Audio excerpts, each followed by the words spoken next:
Please don't forget subscribe to the channel and hit the bell to get notified of new daily videos. When Eleanor passed, I inherited her cabin. Marcus, my partner, wasn't thrilled about the isolation, but I'd always loved that place. Nestled deep in the woods, it was the definition of off-grid, a relic of a simpler time, filled with her eccentricities and a lifetime of forgotten things. We decided to spend a month clearing it out, thinking it would be a cathartic, if dusty, escape from the city. The attic was a treasure trove of forgotten memories, mostly just junk until I found it. Tucked away in a dark corner beneath a moth-eaten tapestry was an ornate wooden chest. It was old, impossibly old, crafted from a dark, rich wood that felt cool to the touch. Intricate carvings of twisting vines and solemn faces adorned its surface. It was unexpectedly heavy, anchored to the floor by some unseen force, but I felt an immediate, inexplicable pull towards it. It was beautiful, haunting, and utterly captivating. "No way, Alice," Marcus said, eyeing it warily when I finally wrestled it down the narrow attic stairs with his grudging help. "That thing looks like it eats souls for breakfast." "Don't be silly," I laughed, but even as I said it, a shiver ran down my spine. It had no lock, no visible hinge, just a smooth, almost seamless surface. I wanted to open it, but I couldn't find a way. I ended up placing it in the living room, against the far wall, a statement piece that seemed to absorb all the light in the room. That's when the sounds started. Faint at first, barely perceptible.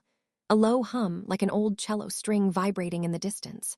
Sometimes it was a discordant snatch of a lullaby, or what sounded like whispers just beyond the edge of hearing.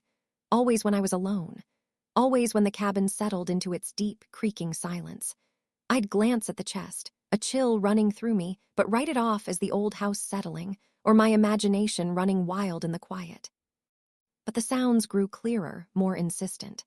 I started catching fragments of old songs I didn't recognize, laced with faint, almost imperceptible laughter, and sometimes what sounded like distant sobs. They seemed to emanate directly from the chest. I'd find myself drawn to it, sitting on the floor beside it, pressing my ear against the cool wood, trying to decipher the chorus of voices that seemed to live within. Hours would slip by unnoticed. I'd forget to eat, forget to call Marcus when he was out gathering supplies in the nearest town, and hours drive away. "You're spending too much time with that thing," Marcus said one evening, his voice tight with concern. He was washing dishes, his back to me, but I knew his eyes were on me, curled up against the chest on the rug. "It's creepy, Alice. We should just sell it or dump it in the lake." "No," the word burst out of me, sharp and fierce, startling even myself. "It's mine. You don't understand. It's special." Marcus spun around, drying his hands on a towel. His face was etched with worry. "Special?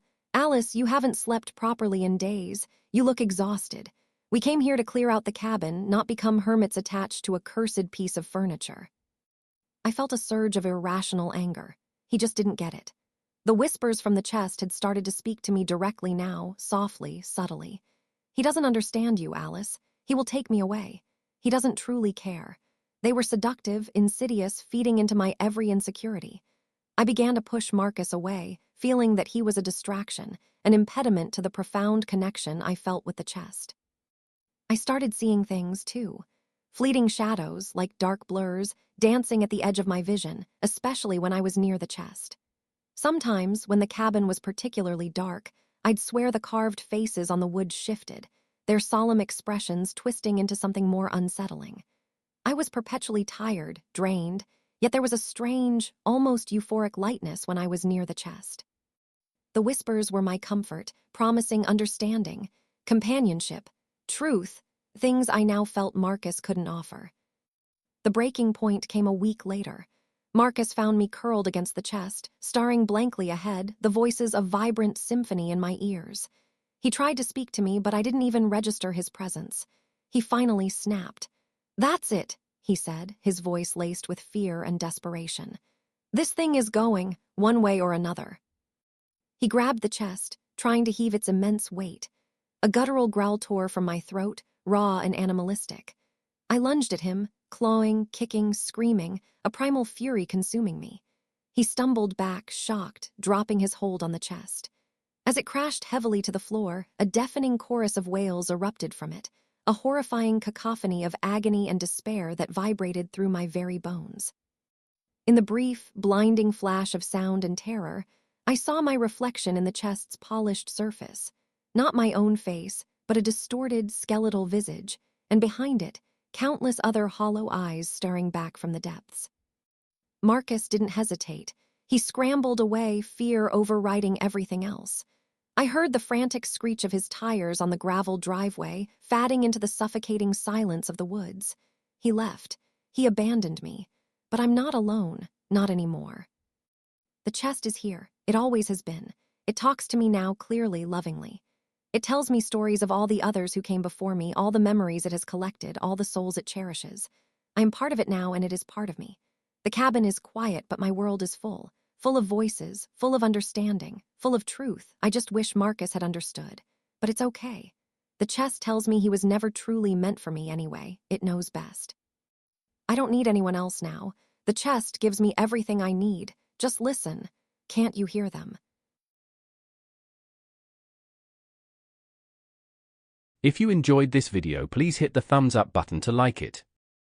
And please do subscribe to support the channel.